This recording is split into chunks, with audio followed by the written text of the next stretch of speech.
In the very beginning of the Bible, God created everything and placed humans in charge as kings and queens over creation. In the ancient Near Eastern, the Egyptian gods created humans to be slaves, but our God created humans to be kings and queens of creation, which proves that our God is better because he actually cares about us. The people fail to listen to God and they choose to rule without him. The first murder recorded in the Bible was when Cain killed his brother Abel. After seeing at how sinful his people were, God decides to flood the earth to judge the human violence. God rescues Noah and his family because they remain faithful, but soon Noah fails too. God confuses the languages of the people at Babel and they fill the earth. God calls Abraham to leave his home and to go to Canaan. Isaac, Jacob, and Joseph's stories become the foundation for Israel's beginnings. Joseph was second in command and brought the Israelites to settle in Egypt. At the beginning of Exodus, God reveals to Moses that his true name is Yahweh and calls Moses to lead Israel out of the Egyptian slavery. In order to get the Israelites out of slavery, Moses had to call down the 10 plagues on Egypt, forcing Egypt to let Israel go. In the ancient Near Eastern, Ra was the most feared Egyptian god. His name means sun. God proved he was stronger by sending the plague of darkness. God miraculously opens up the Red Sea for the Israelites, but closes it in on Pharaoh's army. In the ancient Near Eastern, people believed that sky gods only had the power over water. God proved he was better by splitting the Red Sea to allow the Israelites to cross through. He then continued to show he was strong by letting the waters crash down onto all the Egyptians. The Israelites start to complain, and God sends them bread, meat, and water.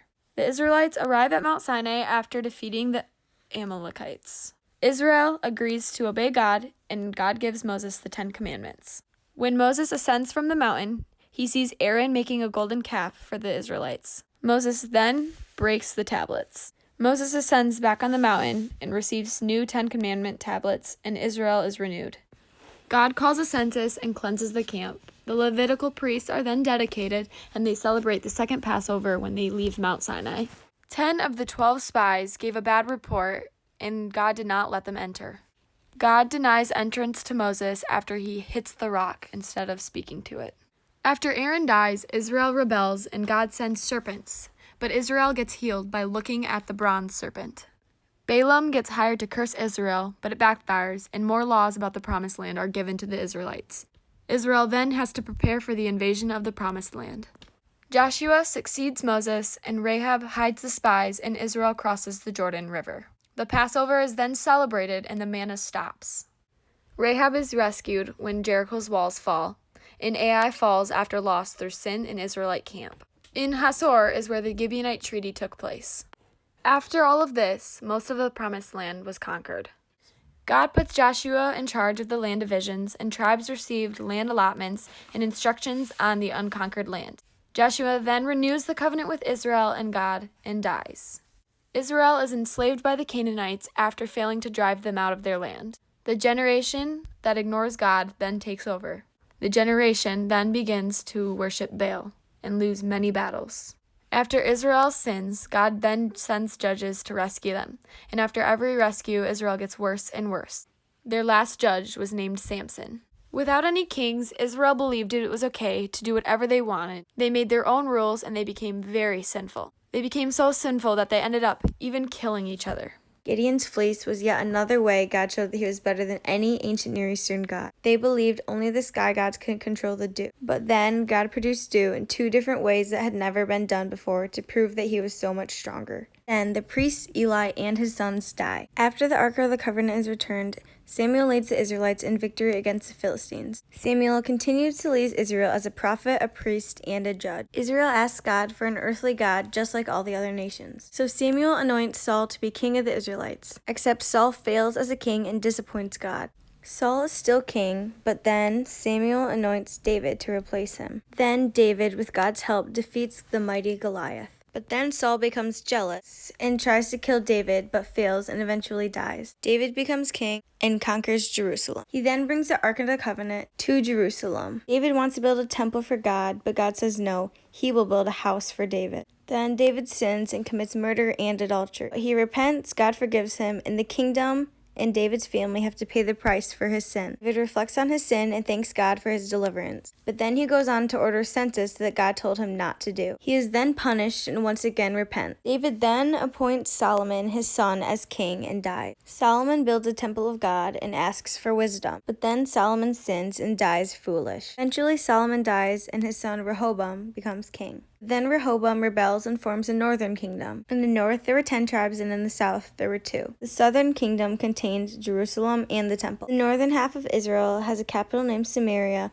and they build 2 calves as idols at Dan and Bethel for worship centers. The prophet Elijah arises and challenges the prophets of Baal. Elisha asks God for a double portion of Elijah's ability, and Elijah ascends to the heavens on a chariot of fire without dying. Elisha then continues to represent God and form many signs. Then the southern kings do evil in the eyes of the Lord, so God sends the prophets to rebuke the kings. Then Babylon attacks them and takes Judah into captivity. Then the northern kingdom sins against God, so once again God sends prophets to rebuke the king. Then Assyria attacks them, and the Israelites are once again taken into captivity. Then the king of Persia allows 50,000 Israelites to return home, return and rebuild the temple and the altar. But Zerubbabel rejects help from the local Israelites because they're not pure. King of Persia then allows 2,000 more Israelites to return. Ezra also returns to bring spiritual renewal by reinstating the law of Moses. He then forces the Israelites to divorce any non-Israelite wives. Then the king of Persia says that Nehemiah can return to rebuild Jerusalem's walls.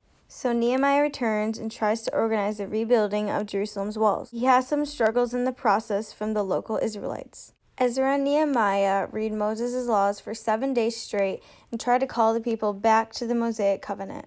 But when Nehemiah tours the city, he finds out that everyone is unfaithful. Nehemiah then prays to God to say that he tried to call them back to the Mosaic covenant, but they wouldn't listen, and he gives up. Then there's 400 years of silence. The Noahic covenant was an unconditional covenant made between God, Noah, his descendants, and every other living thing. In the covenant, God promises to never flood the whole earth again, or wipe out the entire human race. The sign of the promise is a rainbow. The Mosaic covenant was between God, Israel, and all their descendants. This covenant, however, is conditional. God promises to be only Israel's God if the people only worship God, lead other countries to him, and be a light. If they do that, they'll be blessed, but if not, they'll be removed from the promised land. The sign of this covenant are the 10 commandments. The Abrahamic covenant is an unconditional covenant made between God, Abraham, and all of his descendants. God promises land, blessing, and many, many descendants. Circumcision is the sign of this covenant. The Davidic covenant is yet another unconditional covenant. During his lifetime, God promises David a great name, to be let into the promised land, and rest from all his enemies. When he dies, God will give him a great dynasty, a father-son relationship, and he'll have an everlasting throne.